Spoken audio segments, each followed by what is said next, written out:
xubno ka mid ah waxgaradka aqoon-yahanada ganacsato waalidiin iyo dhalinyaro isugu jira wiilal iyo gabdho oo dhammaantoodba ka tirsan jaaliyadda Soomaaliland ee ku nool dalkan Kenya ayaa kulan kooban oo isugu yimaadeen magaalada Nairobi oo diray madaxweynaha iyo madaxweyne ku-xigeenka cusub mudane Muuse Biixi Cabdi iyo Cabdiraxmaan Cabdilaahi Ismaaciil Saylici fariimo kooban oo isugu jira hambalyo dardaaran iyo duco iyagoo madaxweynaha hadda talada ka sii degayana mudane Axmed Maxamed Maxamuud Siiraanyo Ilaahay uga baryay cimri dheer iyo caafimaad qab inuu ku noolaado waxaana hadaladoodii ka mid ah shir saxaafadeedkan inuu ku tahaynayno doorashada ka dhacday Jamhuuriyadda Soomaaliland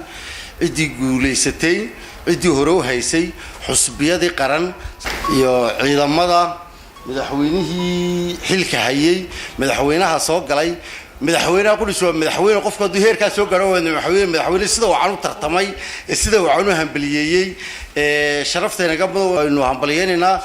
waxaan u dirayaa madaxweynaha la doortay Muuse Biixi Cabdi waxaan u duceynayaa madaxweynihii xilka ka sii tagay Axmed Maxamuud Siiraanyo waan u hambaliyeenayaa madaxweynaha la doortay wararka hadda haynana waxa weeyaan madaxweyne hawsha aad hambaliye maayeen waa duco yani waxa qurbo joog baa meel u fadhida xukuumadii hore ka tagtay meel u fadhida ninkii maalin koofida kulmiye xirtayna wuxuu leeyahay xil baan ka rabaa Allah ku sakhira leedahay warahmatullaahi wabarakaatu waxaan salaamayaa shacabka Soomaaliland dhammaan yaalka isku yimid sharafta leh way salaamayeen marka hore assalaamu alaykum warahmatullaahi wabarakaatu halka waxaan isku nimi inagoo midaysan inaynu u hambalyeeyno madaxweynaha cusub ee xilka loo doortay mudane Muuse Biixi Cabdi Xildiid waxaan kaloo u hambalyeynayaa madaxweynaha qarnigan ee Mandela Maxamed Axmed Maxamuud Siiraanyo oo Soomaaliland maanta gaarsiiyay heer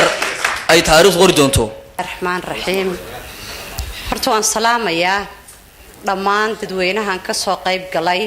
munaasabadan aynu isugu wada nimi waxaan kaloo hambalyo u dirayaa saddexda xisbi qaran madaxweynaha maxay toolay hadda xilka loo doortay mudane Muuse Biixi Cabdi hambalyaan leenahay madaxweynahayni hore xilka ka sii degayna asagana waan hambalyeynaa. First, I would like to congratulate President-elect Muuse Biixi on his victory and to Mr. Iro, President candidate of the Wadani Party, of peaceful conceding defeat and putting country and people first, a quality that is very rare since in African countries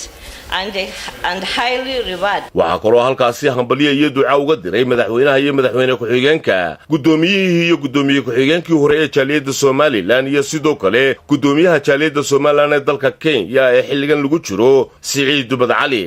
jaaliyadda Soomaaliland ee dalka Kenya TV-ga qaranka Soomaaliland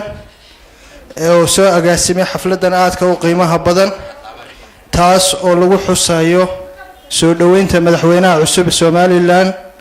mudane Muuse Biixi Cabdi aad baan u hambalyeynaa waxa kale oo hambalyeynaa xisbiyada mucaaradka ee tartamay ee tanaasulay sida sharafta leh waxa kale oo hambalyeynaa madaxweynaha Soomaaliland ee xilka uga degay sida sharafta mudan inta ka bacdi waxaan hambalyo iyo bogaadin u dirayaa shacabweynaha Jamhuuriyadda Soomaaliland meel kastoo ay joogaan waxaan ku hambalyeynayaa guushii ay gaareen 13 November doorashadii ku dhacday nabadgelyada iyo sharafta waxaan halkan ka hambalyeynayaa saddexdii musharax tartame ee ku tartamayay kursiga madaxweynenimada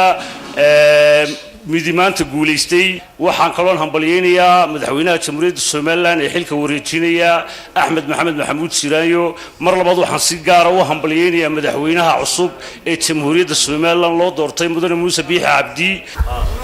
waxaynu kula dardaarmaynaa markaa madaxweynaha la doortay inuu dadka mideeyo inuu ummadda Soomaaliland isu keeno hal qaran oo Soomaaliland uu dhiso Soomaaliland oo midab u yimid Soomaaliland oo miday loogu yimaado ayaynu kula dardaarmaynaa xusbiyada mucaaradkaana waxaynu leenahay la shaqeeya shacabkuna ha la shaqeeyaan idinkuna waa mahadsantihiin Cabdilaahi Cabdi Cali warbaahinta qaranka Jamhuuriyadda Soomaaliland magaalada Nairobi.